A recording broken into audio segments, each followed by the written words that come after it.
Hello students, आप लोगों ने सबसे पहले जो एक्सरसाइज आप लोगों ने सॉल्व की उसमें थे फैक्टराइजेशन यानी कि मिडिल टर्म स्प्लिटिंग से रिलेटेड क्वेश्चन। आप लोगों ने ढेर सारे क्वेश्चंस किए, कुछ प्रॉब्लम्स भी आई हैं मेरे पास, मैं उनको भी डिस्कस करूंगा। लेकिन उससे पहले आज मैं आपको समझाऊंगा नया method that is called completing the square method. ठीक है, तो सबसे पहले एक दो एग्जांपल इसके मेथड के कर लेते हैं, इससे थोड़ा आइडिया लग जाएगा कि कंप्लीटिंग द स्क्वायर मेथड क्या है। ठीक है, कंप्लीटिंग द स्क्वायर मेथड नाम से ही पता लग रहा है जैसे स्क्वायर को कंप्लीट करना पड़ेगा। Completing the square method, square को कंप्लीट करना पड़ेगा। स्क्वायर को कैसे कंप्लीट करते हैं, जैसे मैं अभी सिर्फ एक्स स्क्वायर प्लस के 2x यहां पर लिख दूं और मैं कहूं इसे स्क्वायर करिए, कंप्लीट स्क्वायर करिए। स्क्वायर का टर्म क्या कहता है, a square plus 2ab plus B square होना चाहिए, तभी तो जाके हम इसको, या माइनस भी हो सकता है माइनस। अब यहां से दो ऑप्शन बनते हैं, ए प्लस बी का स्क्वायर भी हो सकता है और ए माइनस बी का स्क्वायर भी हो सकता है। डिपेंड करता है 2ab किसका है, ए स्क्वायर बी स्क्वायर तो प्लस के ही रहते हैं हमेशा। ये चीज यहां पर बदलती रहती है, अगर नेगेटिव है तो ए माइनस बी का स्क्वायर बनेगा, अगर पॉजिटिव है तो ए प्लस बी का होल स्क्वायर क्रिएट होगा। ठीक है, अब एक चीज समझिए, यहां पर ए स्क्वायर यानी कि यहां तो x है तो x का स्क्वायर x आ रहा है। अब बात, अब ये पहचानने की बात आती है कि b का टर्म क्या होगा। देखिए स्टूडेंट, ये a का टर्म है, अगर मैं कंपेयर करूं ए स्क्वायर इक्वल एक्स स्क्वायर तो a के प्लेस पर कितना हो गया x। ये किसका टर्म है, 2ab का टर्म है, ध्यान रखना। जो 2x है वो 2ab का टर्म है। अब यहां पर 2ab के सामने 2x लिखिए। ठीक है, समझ से चलना, 2 से 2 कैंसिल हो गया, a की वैल्यू तो x थी तो b क्या है, b तो यहाँ कुछ नहीं है, b यहाँ पर 1 है। तो अब यहाँ पे मैं कह सकता हूँ 1 का स्क्वायर। अब ये मनमानी तो है नहीं कि 1 का स्क्वायर आपने प्लस कर दिया तो 1 का स्क्वायर माइनस भी करना पड़ेगा, तब जाके बनेगा ये x माइनस एक्स प्लस 1 का होल स्क्वायर माइनस का 1, यानी इसको मैंने स्क्वायर कंप्लीट कर लिया। एक और एग्जांपल देता हूं आपको, जैसे मान लीजिए मैंने कहा एक्स स्क्वायर प्लस के 12x लिखा है। ठीक है, अब इसको कंप्लीट करना है। आपको नहीं पता कि b का टर्म क्या होगा, क्या मैं प्लस करूं और क्या माइनस करूं, ये नहीं आइडिया लगा पा रहे हैं आप, तो बहुत आसान तरीका मैं आपको बताता हूं। इस मिडिल टर्म को आप 2ab से कंपेयर करना। किससे कंपेयर करना, 2ab से, क्योंकि ये 2ab का टर्म है। सामने क्या रखना है, 12x। ध्यान दीजिए 2 a के प्लेस पर क्या है, x, वो तो x है, ये b पता नहीं, सामने 12x। देखिए x से x कैंसिल, 2 से कैंसिल, कितना बचेगा 6, b की वैल्यू कितनी आ गई 6, यानी आपको पता चल गया कि 6 का स्क्वायर जोड़ना चाहिए और 6 का स्क्वायर माइनस करना चाहिए, और यहां से यहां तक ये बन जाएगा x प्लस 6 का होल स्क्वायर माइनस 6 का स्क्वायर। पूरी बात आसान भाषा में समझिए। हम क्या करेंगे, एक्स स्क्वायर के बाद का जो टर्म होगा उसे किससे कंपेयर करेंगे, 2ab से। 2ab से कंपेयर करेंगे और a हमेशा x होगा, a हमेशा x होगा। आइए मैं क्वेश्चन से क्लियर कर देता हूं। देखिए मेथड बाउंडेशन है, अदरवाइज तो इसके फैक्टराइजेशन तो ऐसे भी हो सकते थे, 10 3 30 के ऐसे फैक्टर करने, प्लस करने पर 11 हो जाए, 6 + 5। ठीक है, लेकिन ऐसे नहीं करेंगे आप, क्योंकि ऊपर मेथड बाउंडेशन है कंप्लीटिंग द स्क्वायर मेथड। सबसे पहला काम क्या करेंगे, एक्स स्क्वायर को अलोन करेंगे, क्योंकि एक्स स्क्वायर के साथ अगर कोई नंबर रहेगा तो a की वैल्यू x कैसे हो पाएगी, फिर प्रॉब्लम आएगी ना। देखो मैं आपको समझाता हूं, 3 ऐसा नंबर तो है नहीं जिसको मैं जैसे 4x स्क्वायर होता तो चलो एक बार को मैं 2x का होल स्क्वायर लिख भी लेता, लेकिन यहां पर तो 3 है, 3 अब √3 का स्क्वायर, प्रॉब्लम होगी ना। तो इसके लिए बेटर ऑप्शन ये है, आप हर बार यही करेंगे। क्या करेंगे, एक्स स्टेप समझ से चलना। पहला स्टेप जो मैं करने जा रहा हूं वो ये है, एक्स स्क्वायर के साथ जो भी नंबर अटैच हो, 3 4 5 6 7 रूट में एनी नंबर, उसका सभी में डिवाइड करेंगे पूरी इक्वेशन में। ठीक है, तो अब हम देखिए डिवाइडिंग बाई 3, तो क्या होगा, 3x² upon 3 minus 11 upon 3 plus 10 upon 3 equal 0। ये 3 से 3 कैंसिल हो गया। सच पूछो तो यही तो करना चाह रहा था मैं, x और कांस्टेंट टर्म को दूसरी साइड ट्रांसफर कर दीजिएगा। फिर समझना क्या किया, दो काम किए हैं। पहला काम, x² को अलोन बनाया है। x² अलोन कैसे बनेगा, पहला स्टेप जो है वो यही है ध्यान रखना स्टेप 1 यही कहता है एक्स स्क्वायर के कोफिशिएंट का डिवाइड करना है होल इक्वेशन में बोथ साइड, दोनों साइड है, जीरो में डिवाइड करे न करे कोई फर्क नहीं पड़ेगा। आप ये मत सोचिएगा कि वन साइडेड डिवाइड कर दिया है, जीरो में भी डिवाइड हुआ होगा लेकिन वो कोई फर्क नहीं पड़ेगा, ठीक है। तो स्टेप 1 यही है, डिवाइडिंग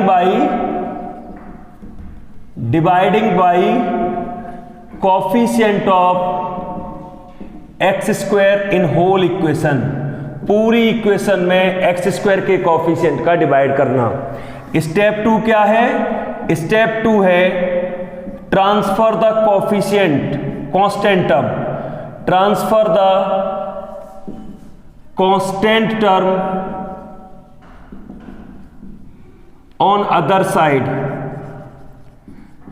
कांस्टेंट टर्म को दूसरी साइड ट्रांसफर करेंगे, ठीक है। तो फिर समझिएगा इस चीज को, एक्स स्क्वायर के साथ जो भी नंबर लगाओ, मैं फिर रिपीट कर रहा हूं, जो भी नंबर हो उसका पूरी इक्वेशन में डिवाइड कर देना। कुछ अगर सॉल्व होते हैं तो उनको करना, यहां पर तो सॉल्व केवल 3 हो रहा था तो 3 कर लिया, 11/3 ऐसे ही, 10/3 ऐसे ही। अब सुनिए, अब मुझे इसे कंप्लीटिंग द स्क्वायर करना है। जैसा कि मैं पहले बता चुका हूं कि ये तो एक्स स्क्वायर हो गया, यानी ए की वैल्यू एक्स स्क्वायर हो गई, ये किसका टर्म होगा? 2ab का टर्म। तो आप रफ पर कहीं भी ऐसे कंपेयर करना, 2ab इक्वल 11/3 अपॉन एक्स, ऐसे ही कंपेयर करना। ये 2ab का टर्म है, मुझे b का टर्म ढूंढना है कि b क्या होगा। अब ऐसे गैस नहीं कर सकते क्योंकि अपॉन में नंबर है। देखो 2, a को मैंने क्या बना लिया है? x, b पता नहीं, 11/3 अपॉन एक्स, x से x कैंसिल, 2 का डिवाइड करेंगे तो ये 11/6 बन जाएगा, यानी b का टर्म क्या आ गया? 11/6।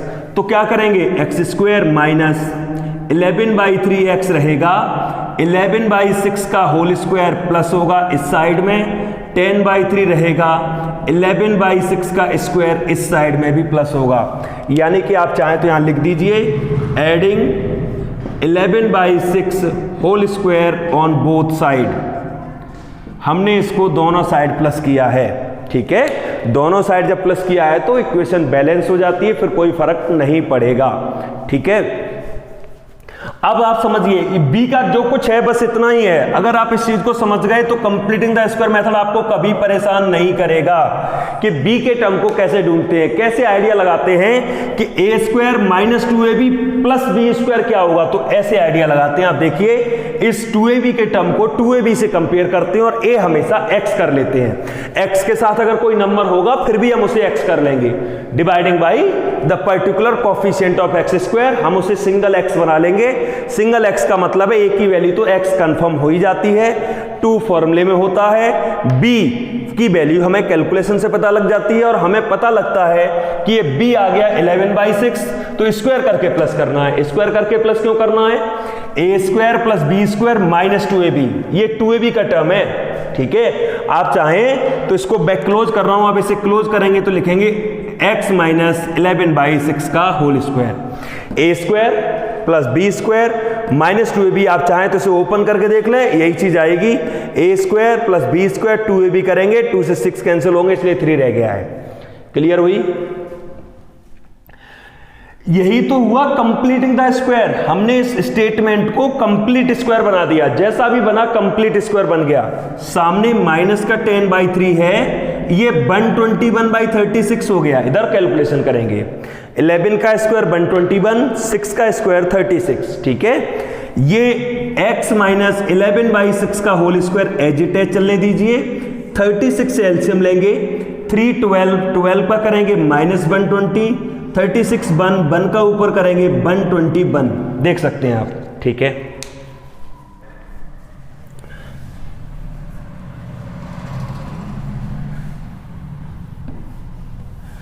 अब देखिए 11x माइनस 11/6 का whole square as it is चलेगा। यहां पर 121 और 120 से माइनस होंगे, 1/36 बचेगा, ठीक है। स्क्वायर रूट लेंगे अब दोनों तरफ, स्क्वायर रूट लेने से x माइनस 11/6 रहेगा, इधर हो जाएगा रूट 1/36, ठीक है।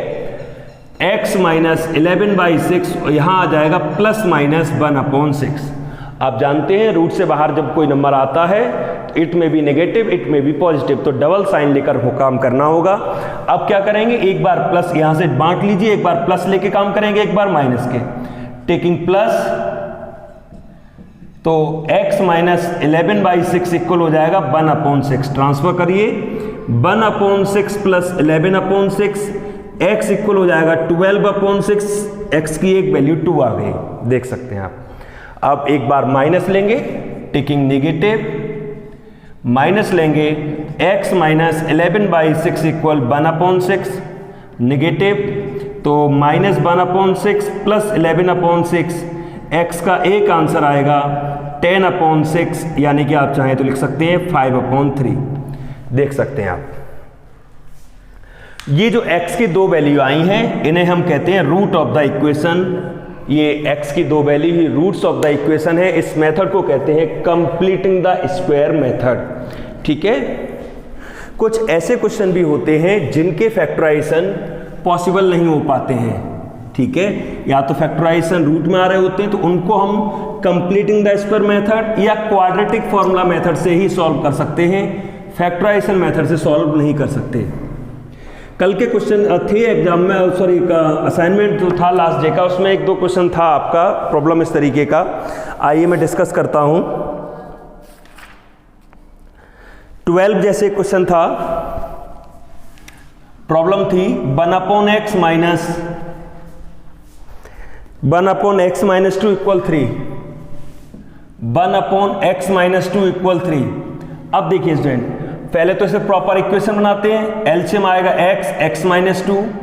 एलसीएम, जब भी मैं एलसीएम कहता हूं डिनोमिनेटर का, तो इसका सीधा सा सेंस है डिनोमिनेटर का डिनोमिनेटर से मल्टीप्लाई करिए और फिर क्रॉस मल्टीप्लाई करिए। x - 2 minus x equal 3, x - 2 minus x square minus के 2x इक्वल 3/1। x से x cancel, -2/x square minus के 2x इक्वल 3, क्रॉस मल्टीपल करेंगे। 3x स्क्वायर माइनस के 6x equal 2, 3x square minus के 6x plus का 2 equal 0। ठीक है, अब देखिए 3 और 2 6 के ऐसे फैक्टर करने हैं जो प्लस करने पर 6 आ जाएं। आपको मिलेगी ही नहीं फैक्टर, क्योंकि इसके जो फैक्टर होंगे वो रूट में फैक्टर हैं। ठीक है, रूट में फैक्टर हैं, तो इसलिए आपको फैक्टर नहीं मिलेंगे जो माइनस प्लस करने पर 6 आ जाएं। तो क्या करेंगे, देखिए अब इसको कंप्लीटिंग द स्क्वायर मेथड से मैं करके दिखा रहा हूं इसी क्वेश्चन को, कि कंप्लीटिंग द स्क्वायर मेथड से कैसा भी क्वेश्चन होता है वो हो जाता है। 3x स्क्वायर माइनस के 6x प्लस 2 इक्वल 0। पहला स्टेप क्या कहता है, एक एक स्टेप रिवाइज करिए। एक्स स्क्वायर के कोफिशिएंट का पूरी इक्वेशन में डिवाइड करेंगे, यानी कि 3x square upon 3, 6x upon 3, 2/3 equal 0। ठीक है, 3 से 3 कैंसिल, यहां भी कैंसिल हो रहा है, करिए। एक्स स्क्वायर माइनस के 2x plus 2/3 equal 0, x square minus के 2/3, फिर कांस्टेंट टर्म को दूसरी साइड माइनस करते हैं।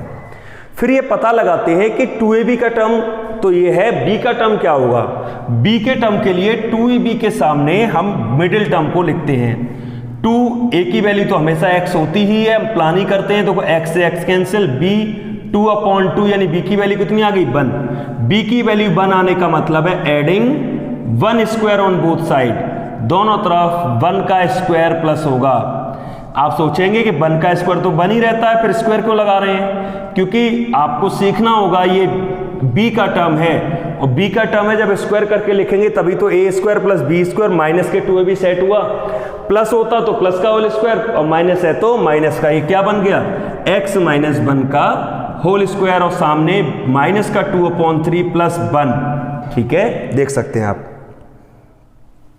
एलसीएम ले लेते हैं, x - 1 का whole square, 3 LCM -2 plus 1, x - 1 का होल स्क्वायर इक्वल 1/3 बचेगा, क्योंकि यहां पर 3 आएगा।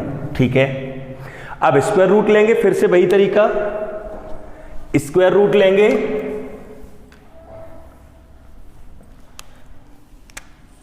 x - 1 इक्वल हो जाएगा 1/√3 प्लस माइनस। ठीक है, ध्यान दीजिएगा। अब एक बार प्लस लेंगे तो x - 1 इक्वल 1/√3, x इक्वल आ जाएगा 1/√3 प्लस 1, √3 एलसीएम ले सकते हैं, ये हो जाएगा 1 प्लस √3। आप सोचेंगे आंसर शीट से आंसर नहीं मैच करा, आप यहाँ से रेशनलाइज कर लेंगे तो आंसर शीट से भी आंसर मैच कर जाएगा, और माइनस लेंगे तो दूसरा एक आंसर आ जाएगा। तो जरूरी नहीं है हर बार सामने परफेक्ट स्क्वायर नंबर ही आ जाए, अगर परफेक्ट स्क्वायर नंबर नहीं आता है तो फिर आंसर रूट में आएगा।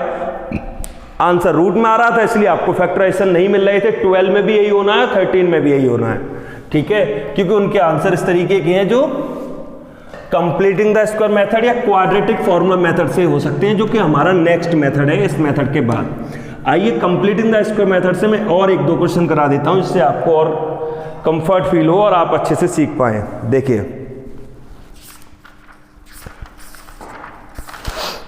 जैसे क्वेश्चन है x² माइनस के 4√2x प्लस 6 इक्वल 0। अब ध्यान दीजिएगा यहां पर कंप्लीटिंग द स्क्वायर मेथड से ही करना है। ये तो पहले से ही x² तो पहले से ही सिंगल है, तो पहला स्टेप बच गया, हमें पहला स्टेप अब नहीं करना, यानी कि जो x² के कोफिशिएंट का डिवाइड करते थे पूरी इक्वेशन में, उस मेथड से बच गए, उस स्टेप से बच गए, क्योंकि ऑलरेडी x सिंगल है। तो क्या करेंगे, x² माइनस के 4√2x ऐसे ही रहने देंगे, 6 को ट्रांसफर कर देंगे, ठीक है। दूसरे स्टेप पर आ गए। दूसरा स्टेप क्या है, कांस्टेंट टर्म को ट्रांसफर करना।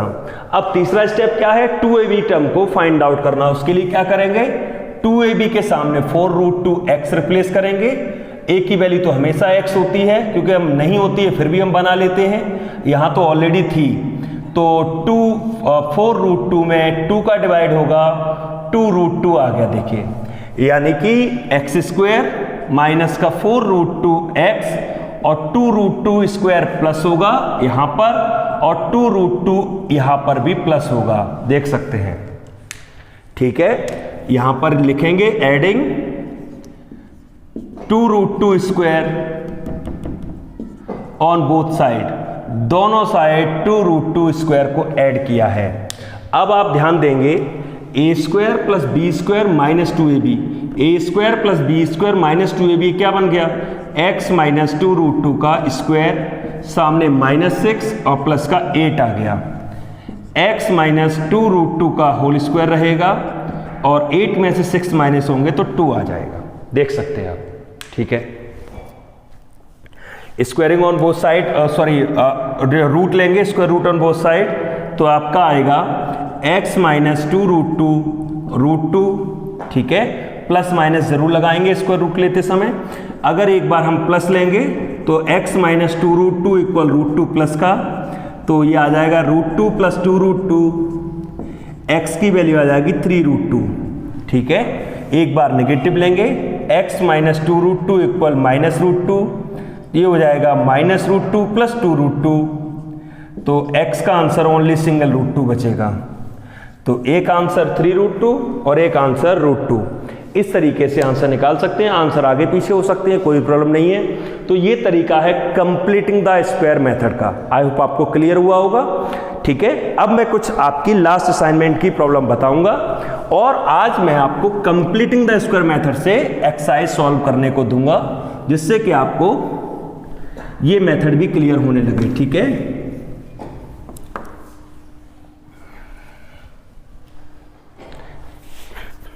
अब प्रॉब्लम लेते हैं कुछ लास्ट असाइनमेंट की।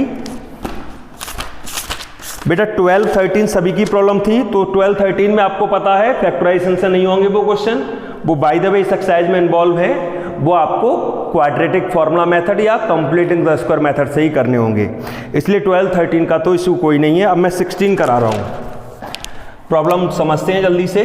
16 ये एक्सरसाइज थर्ड एक्सरसाइज की प्रॉब्लम्स हैं। a² x² minus 3abx plus 2b² equal 0, ये है, ठीक है। देखिए क्या करना है, सबसे पहले यहां के नंबर का और यहां के नंबर का मल्टीप्लाई करते हैं, तो 2a² b² हो जाएगा। 2a² b² के ऐसे फैक्टर करने हैं जो प्लस करने पर 3ab हो जाएं। तो नोटिस करिएगा, अगर मैं 2ab और ab अलग अलग कर लूं तो देख सकते हैं आप, मल्टीप्लाई करेंगे तो 2a² b² आएंगे और प्लस करेंगे तो 3abx आएंगे।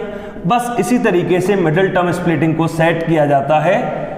और ये देखिए मिडिल टर्म स्प्लिटिंग सेट हो चुकी है। अब नॉर्मली फैक्टराइजेशन करेंगे 2abx minus abx plus 2b square equal 0। यहाँ से a कॉमन लेंगे, x कॉमन लेंगे तो ये बचेगा ax माइनस 2b। यहाँ से कॉमन मिलेगा b और ये आ जाएगा ax माइनस 2b। एक ब्रैकेट में ax माइनस b, ठीक है, और एक ब्रैकेट में ax माइनस 2b।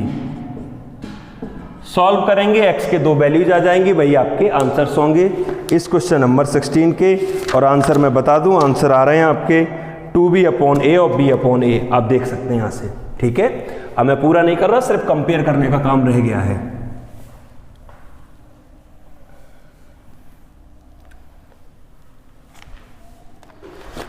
नेक्स्ट 17 भी प्रॉब्लम है, 17 भी करते हैं। 9x square minus 6b square x minus a raise to power 4 minus b raise to power 4 equal 0, ठीक है। ये है आपकी क्वेश्चन नंबर 17। अब नोटिस करिएगा थोड़ा यहां पर, अगर मैं 9 और a raise to power 4 minus b raise to power 4 का मल्टीप्लाई करूं, क्योंकि यहां के नंबर का यहां के नंबर से मल्टीपल होता है, तो 9 को तो मैं लिख सकता हूं 3 इंटू 3।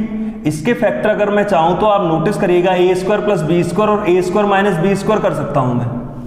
4 पावर है तो इसको स्क्वायर का स्क्वायर लिखकर a square minus B square की आइडेंटिटी का इस्तेमाल किया और a square plus B square और a square minus B square create हो गए। Is that clear? अब एक 3 इसके साथ अटैच कर दो, एक 3 इसके साथ अटैच कर दो, और देखना कैसे। 9x स्क्वायर रहेगा माइनस, मुझे 6b स्क्वायर लाने हैं नेगेटिव, ठीक है, मुझे माइनस करने पर 6b स्क्वायर आना चाहिए, तो इस चीज का ध्यान रखेंगे। तो 3a square plus B square आगे minus 3a square minus B square पीछे x, और ये आपका a रेज टू पावर 4 और b रेज टू पावर 4 रहेगा इक्वल में 0। देख लीजिए। अब यहां नोटिस करिएगा, क्या ये 6b स्क्वायर आ रहा है? देखो 3 का अंदर मल्टीप्लाई करेंगे 3a square 3b square, 3a square 3b square negative में पॉजिटिव हो जाएंगे, तो 3a स्क्वायर से 3a स्क्वायर कैंसिल हो जाएगा, 3b square 3b square 6b square हो जाएगा। आप देख लीजिए, यानी कि बिल्कुल सेटल है। फैक्टराइजेशन हमने बिल्कुल सही किए हैं, चेक कर सकते हो आप इस चीज को। ये हो जाएगा 3a square plus b square x minus minus plus 3a square minus b square x, और इसको लिख लीजिए a square plus b square और a square minus b square, इसको इस तरीके से लिख लीजिए, ठीक है। ये बात पता चल रही है, 4 पावर को ऐसे कैसे ब्रेक कर लिया है। आप जिनको नहीं पता चल रहा मैं उनको बता दूं, इस तरीके से लिखा है, फिर आप a स्क्वायर b स्क्वायर लगा के तब जाके इसको इस तरीके से लिख दिया है। कॉमन लेते हैं 3x common, 3x minus a square plus b square, यहां से a square minus b square common, आपका बचेगा 3x minus a square plus b square equal 0, ठीक है। एक ब्रैकेट में आ जाएगा 3x minus a square plus b square, ठीक है। दूसरे ब्रैकेट में आ जाएगा 3x plus a square minus b square, और 0 से कंपेयर करेंगे 1 बाई 1, तो आपको आपके आंसर्स मिल जाएंगे। ये था क्वेश्चन नंबर 17, ठीक है। आइए आगे बढ़ते हैं। जो लास्ट में प्रॉब्लम थी 44, उसमें भी वही इश्यू है, m अपॉन n वाला है, वो भी उसी मेथड से होगा, कंप्लीटिंग द स्क्वायर मेथड या क्वाड्रेटिक फॉर्मूला मेथड से, ठीक है।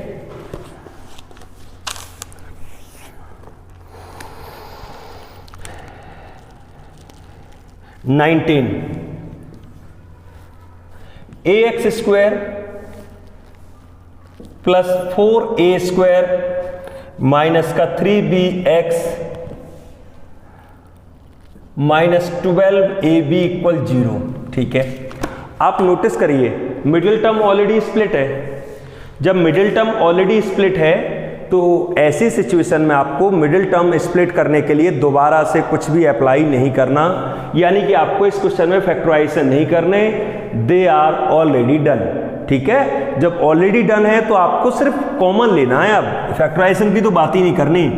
ax² 4a² x -3bx 12ab, देख सकते हो सिर्फ मैंने कॉमन लेने की प्रोसेस को आगे बढ़ाया है।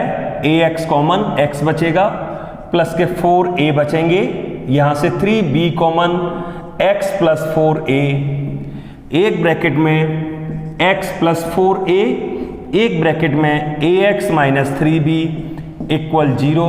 कंपेयर करेंगे x + 4a = 0, x की एक value -4a, ax - 3b = 0, ax = 3b, x = 3b/a, x की दूसरी वैल्यू भी आ जाएगी, देख सकते हैं यहां से। तो अगर मिडिल टर्म ऑलरेडी स्प्लिट हो, अगर मिडिल टर्म पहले से ही ब्रेक हो, तो आप उसे फिर से ब्रेक नहीं करेंगे और उसे इस तरीके से हैंडल करेंगे, ठीक है।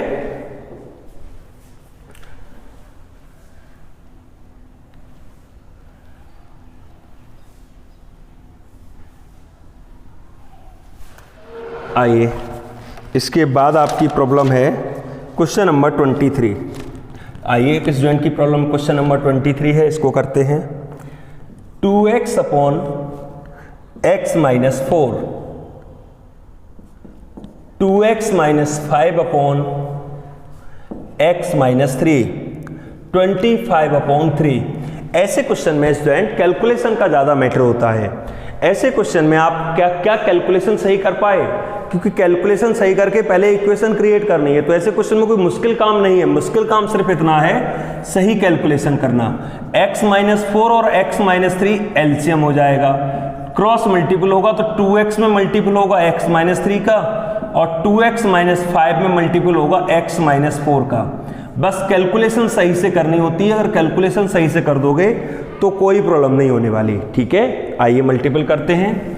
2x का मल्टीपल करेंगे 2x², 2x का आगे करेंगे -6x, यहां पर 2x² -8x -5x +20, मल्टीपल तो डिनोमिनेटर में भी होगा, x² -4x -3x +12, और ये 25/3, देख सकते हैं आप, ठीक है। अब सॉल्व करते हैं। 2x², 4x², ठीक है। x सॉल्व करेंगे तो 11, 8 और 5 13, 13 और 6 -19x हो गया, प्लस का 20, डिनोमिनेटर में x² -7x प्लस का 12 = 25/3। अब आपको क्या करना है, एलसीएम ले चुका हूं मैं, पूरा सॉल्व कर लिया है, क्रॉस मल्टीपल करना है, फिर सारे टर्म एक तरफ इकट्ठे करने हैं। आपको एक क्वाड्रेटिक इक्वेशन मिल जाएगी, उस क्वाड्रेटिक इक्वेशन के मिडिल टर्म स्प्लिटिंग से फैक्टर कर लीजिएगा, ठीक है। ये चीज ध्यान रहे।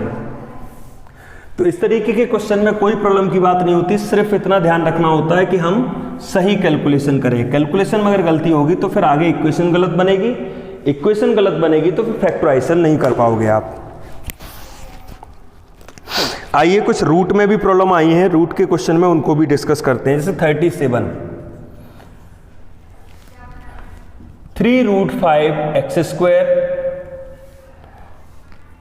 प्लस के 25x -10√5 = 0। तरीका वही है, कोई फर्क नहीं पड़ता कि रूट में क्वेश्चन है, तरीका समझ लीजिएगा आप। मैं रूट के 2-3 क्वेश्चन करा दूंगा, इससे और थोड़ा कॉन्फिडेंस आ जाए। यहाँ के नंबर का यहाँ के नंबर से मल्टीप्लाई करो, 10√5 का अगर मैं 3√5 से मल्टीप्लाई करता हूँ तो 30 × 5 150 हो गया, आप देख सकते हैं। 150 के ऐसे फैक्टर सेट करिए जो माइनस करने पर 25 आ जाएं। तो आप देख रहे हैं फैक्टर ऑलरेडी सेट हो चुके हैं, क्या 30 - 5 x -10√5 = 0, फैक्टर ये ऑलरेडी सेट है। तो 3√5x² माइनस प्लस का 30x माइनस का 5x 10√5 = 0। कॉमन क्या मिल रहा है, कॉमन मिल रहा है 3x, क्या बचेगा √5x + 10, देख सकते हो आप, ठीक है।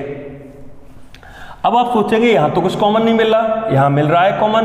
आप थोड़ा ध्यान से देखिए, तो यहाँ पर कॉमन मिल रहा है √5, कॉमन मिलने को तो 5 भी मिल जाएगा यहाँ से, हम चाहें तो यहाँ से माइनस का 5 भी कॉमन ले सकते हैं, ठीक है। -5 कॉमन लेंगे तो यहाँ पर आपका 2√5 बचेगा, जो कि यहाँ तो आ नहीं रहा है। मुझे ये ब्रैकेट और ये ब्रैकेट मैच कराना होता है, ठीक है। अब ये दोनों ब्रैकेट मैच कराने के लिए यहाँ से 2 ऑप्शन है, मैं आपको पहला ऑप्शन बता रहा हूँ, फिर दूसरा ऑप्शन भी बताऊंगा कि और क्या कर सकते थे। पहला ऑप्शन तो ये है, देखो 5 में क्या क्या होता है, 5 अगर मैं 5 के भी फैक्टर करता हूँ फर्दर, तो आप देखेंगे 5 के फैक्टर में आपका क्या बाहर आएगा, √5 और √5, 5 के फैक्टर में यही तो बाहर आएगा। 5 के भी अगर मैं फैक्टर करता हूं तो √5 आएंगे, तो एक √5 अगर मैं कॉमन ले लूं तो यहाँ क्या बचेगा, √5x बचेगा, और √5 चला गया प्लस का 10 बचेगा। देखो ब्रैकेट मैच कर गए, एक ब्रैकेट में आएगा 3x माइनस √5, दूसरे ब्रैकेट में आएगा √5x प्लस 10, ठीक है। कंपेयर करेंगे आपके आंसर आ जाएंगे, ठीक है। एक तरीका ये हो सकता था।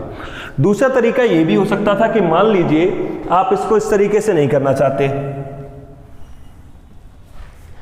आप यहीं पर कॉमन लेना चाहते हैं, 3√5x कॉमन ले सकते हैं। अब ध्यान दीजिए, यहां केवल x बचेगा, 30 में अगर हम डिवाइड करेंगे 3√5 का, तो नोटिस करिएगा 10, अब 10/√5 आप सॉल्व कर सकते हैं, नहीं तो रेशनलाइज कर लीजिए, तो ये 10√5/5, और आप देखेंगे कितना बचेगा, यहां बचेगा 2√5 बचेगा, देख सकते हो आप। कॉमन का मीन्स क्या होता है, कॉमन का मीन्स होता है डिवाइड करना, कॉमन का मीन्स होता है डिवाइड करना। तो 3√5 अगर आप कॉमन ले रहे हैं तो इसका मतलब है 3√5 का यहां भी डिवाइड हुआ और 3√5 का यहां भी डिवाइड हुआ, और 30 में अगर हम 3√5 का डिवाइड करें, फिर समझ लीजिए एक बार, 30 में अगर हम 3√5 का डिवाइड करेंगे तो 3 से तो 10, ये बचेगा 10/√5। अब 10/√5 को रेशनलाइज करके सॉल्व करिए, 2√5 आएगा। अब यहां से 5 कॉमन ले लीजिए नेगेटिव, ये भी x प्लस 2√5 हो जाएगा। देखो फिर से ब्रैकेट मैच कर गए, सही वो भी है, ये भी सही है। एक ब्रैकेट में आएगा 3√5x माइनस 5, दूसरे ब्रैकेट में आएगा x प्लस 2√5 इक्वल 0। सॉल्व करेंगे, x की 2 वैल्यूज आ जाएंगी। कई बार आंसर शीट से आंसर मिलाने के लिए टर्म को सिंप्लीफाई रेशनलाइज करना पड़ता है, तो ये कभी मत सोचिएगा कि मेरा आंसर अलग आ रहा है, ठीक है।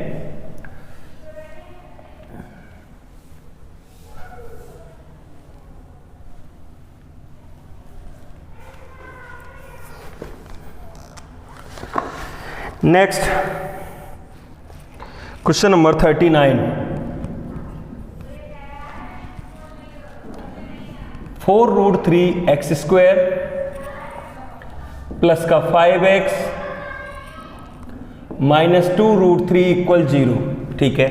क्या करेंगे, 2√3 का 4√3 में मल्टीप्लाई करेंगे, 4√3 का 2√3 में मल्टीप्लाई करेंगे, ये 8 × 3 आ गया, देख सकते हो आप, 4 × 8 और 3, तो फैक्टर तो यही मिल गए आपके, पिछले क्वेश्चन जैसा ही बिल्कुल सेट हो गया ये।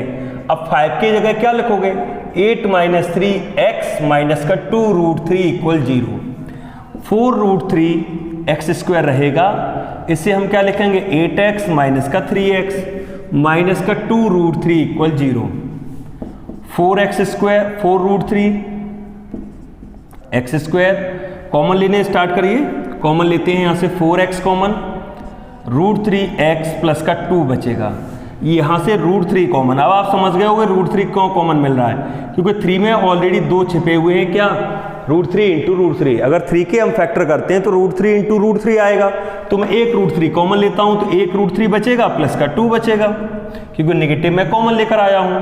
तो एक तरफ आएगा ब्रैकेट में √3x प्लस 2 और एक ब्रैकेट में आएगा 4x माइनस √3। इन्हें कंपेयर करेंगे, x की वैल्यूज आ जाएंगी, ठीक है। तो ये थी आपकी कुछ प्रॉब्लम्स जो आप लोगों ने मुझसे पूछी थी, ये सभी प्रॉब्लम इंक्लूड कर ली मैंने। आपकी जो भी प्रॉब्लम थी, जो 44 मैंने छोड़ा है वो कंप्लीटिंग द स्क्वायर मेथड से होगा, इसलिए मैंने उसको छोड़ा है। 44 भी वैसे ज़्यादातर बच्चों की प्रॉब्लम थी, लेकिन वो दूसरे मेथड से होगा, इसलिए मैं इसको क्वाड्रेटिक फार्मूला मेथड से करा दूंगा जब मैं क्वाड्रेटिक फार्मूला मेथड सिखा दूंगा।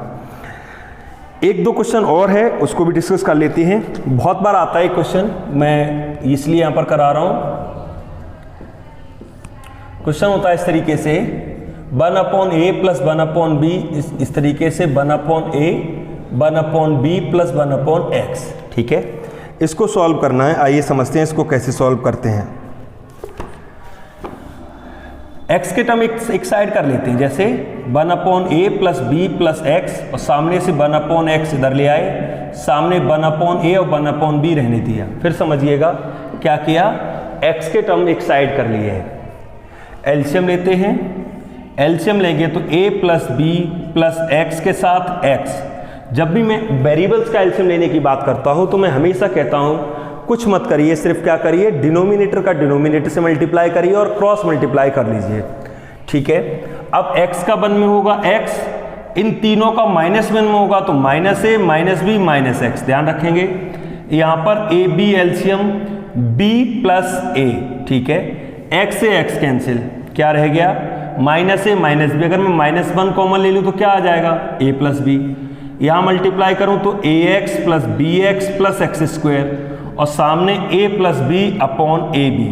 देख सकते हैं आप, ये a प्लस बी से a प्लस बी सॉल्व हो जाएगा। आप डिवाइड कर लीजिए तब सॉल्व हो जाएगा। अब क्रॉस मल्टीपल करिए, इसका 1 है यहाँ पर -1 है, इसका सामने मल्टीपल होगा तो देखो क्या आएगा, ax bx x square. A B का सामने होगा तो क्या आएगा, -ab। ठीक है, लाइए इधर, तो ये आ जाएगा x square plus ax plus bx plus ab equal 0। ठीक है, x common, x plus a, b common, x plus a equal 0। एक ब्रैकेट में x प्लस a, एक ब्रैकेट में x प्लस b इक्वल 0। अलग अलग कंपेयर करेंगे, x की एक value -a, x plus b equal 0, x की दूसरी वैल्यू -b। बहुत बार एग्जाम में एक क्वेश्चन आता है स्टूडेंट्स, इस क्वेश्चन को बहुत अच्छे से तैयार करेंगे, मुश्किल बिल्कुल नहीं है। बस स्टार्टिंग का स्टेप याद रहे कि मुझे x के टर्म एक साइड लेकर तब सॉल्व करना है। ठीक है, तो ये तो थी आपकी प्रॉब्लम्स। कुछ एक क्वेश्चन और मैं बता देता हूं जहां पर रेसिप्रोकल का यूज होता है, तो उसको कैसे हैंडल करते हैं उस चीज को और देख लीजिए। जैसे क्वेश्चन है 3x minus 1 upon 2x plus 3 -2 2x plus 3 upon 3x minus 1 equal 5। देखिए स्टूडेंट, अगर मैं आपसे कहूं कि इसका एलसीएम लेके इसको सॉल्व करिए, आप खुद ही देखिए बहुत प्रॉब्लम होने वाली है, आपको बहुत परेशानी होने वाली है, क्योंकि इतने बड़े एलसीएम लेना, कैलकुलेशन करना बहुत मुश्किल होगा। अब देखिए इसको करने की एक ट्रिक है, अगर ये टर्म और ये टर्म एक दूसरे के रेसिप्रोकल हो तभी ये ट्रिक काम करेगी। क्या है, अगर मैं 3x minus 1 upon 2x plus 3 को थोड़ी देर के लिए कोई और टर्म ले लेता हूँ, जैसे बाई ले लेता हूँ, तो नोटिस करना ये क्या हो जाएगा, 3 बाई, और यहाँ 2 इंटू 1 अपॉन बाई हो जाएगा। समझ गए 1 अपॉन बाई क्यों, क्योंकि ये टर्म और ये टर्म एक दूसरे के रेसिप्रोकल है। जब ये टर्म और ये टर्म एक दूसरे के रेसिप्रोकल हैं, आप देख लीजिएगा ये टर्म एक दूसरे के रेसिप्रोकल है, तो अगर मैं एक को बाई मानूंगा तो दूसरा 1 अपॉन बाई हो जाएगा। ठीक है, एलसीएम लेंगे बाई, 3 बाई स्क्वायर माइनस का 2 इक्वल 5, 3 बाई स्क्वायर माइनस का 2 equal 5 by, 3 by square minus का 5 बाई प्लस का 2 इक्वल 0। देख लीजिए बहुत जल्दी से इक्वेशन बन गई, क्वाड्रेटिक इक्वेशन। अदरवाइज आप बहुत टाइम लगता कैलकुलेशन करने में, एलसीएम लेने में, हो तो जाता, ऐसा नहीं है कि नहीं होगा, हो जाएगा, लेकिन बेटर ऑप्शन ये है कि ऐसे करिए जैसे मैं करा रहा हूं। 3 2 जा 6 के ऐसे फैक्टर करने हैं जो प्लस करने पर 5 हो जाएं, तो 3 plus 2 by plus 2 equal 0, 3 by square minus का 3 बाई माइनस का 2 बाई प्लस 2 इक्वल 0। यहां से कॉमन लेंगे, 3 बाई कॉमन, बाई माइनस 1, यहां से -2 कॉमन, बाई माइनस 1 इक्वल 0। एक ब्रैकेट में बाई माइनस 1, एक ब्रैकेट में 3 बाई माइनस 2 इक्वल 0। अलग अलग कंपेयर करेंगे, बाई की एक वैल्यू 1 आएगी, 3 बाई माइनस 2 इक्वल 0, बाई की एक वैल्यू 2/3 आएगी। ठीक है, लेकिन काम यहां खत्म नहीं होता है। क्यों नहीं खत्म होता, क्योंकि तो बाई की वैल्यू है, हमारी इक्वेशन x के टर्म में थी, तो क्या करेंगे आप देखिए यहां से दोबारा स्टार्ट करेंगे। 3x minus 1 upon 2x plus 3 को आपने क्या माना था बाई, तो बाई की पहली वैल्यू क्या आई है 1, तो पहले 1 लगाइए और क्रॉस मल्टीप्लाई करिए। 3x minus 1 equal 2x plus 3, सामने लाएंगे 3x माइनस 2x 3 प्लस 1, और देखो x की एक वैल्यू कितनी आ गई 4। एक बार जब आपने 1 रिप्लेस किया बाई के प्लेस पर आपने 1 लगाया तो 4 आया। नेक्स्ट टाइम अब बाई के प्लेस पर क्या लगाएंगे 2/3, तो एक और वैल्यू आ जाएगी x की।